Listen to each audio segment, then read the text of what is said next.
So this brings us to the question of what is the conventional wisdom on this subject, and how do I think about the opposing argument? The opposing argument is that this has nothing to do with NATO expansion. It's really quite remarkable. When you listen to people in the administration speak, and when you read editorials in the Washington Post, words like this are spoken. This has absolutely nothing to do with NATO expansion. I don't know how anybody can say that. The Russians have been saying since April 2008 that this is all about NATO expansion, that NATO expansion into Ukraine is an existential threat to them. But Americans simply refuse to believe that. Not all Americans, but many Americans, and certainly the policy elite in this country.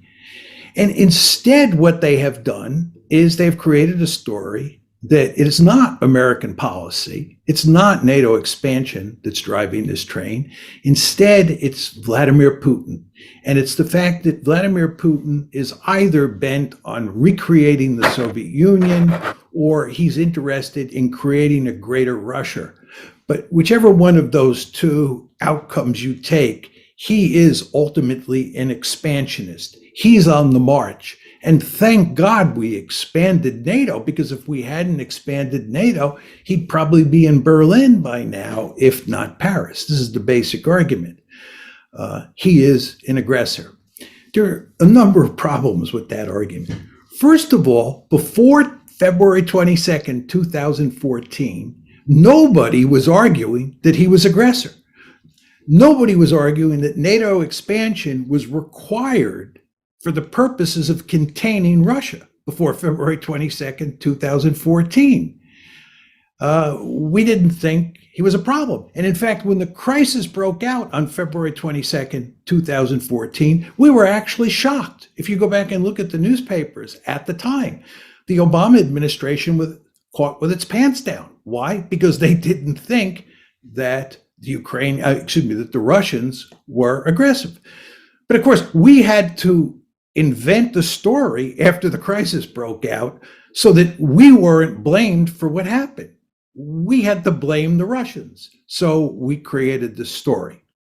Second reason you want to doubt this is that Putin has never said that he is bent on recreating the Soviet Union, or he's bent on creating a greater Russia.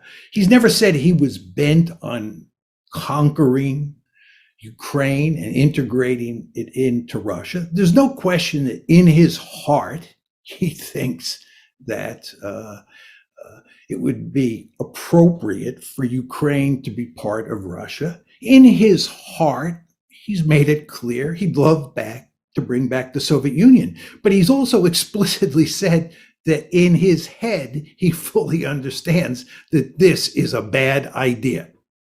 So if you look at what he said, there's no reason to think he's bent on recreating the Soviet Union or creating a greater Russia. To take this a step further, he doesn't have the capability. He doesn't have the capability for two reasons. First of all, he doesn't have a big enough military. This is a country whose gross national product is smaller than Texas's, right? This is not the former Soviet Union in its heyday. Furthermore, the Russians understand that occupying countries or occupying territory in Eastern Europe is a prescription for big trouble. Most of us on this call are old enough to remember the Cold War and all the trouble that the Soviets had.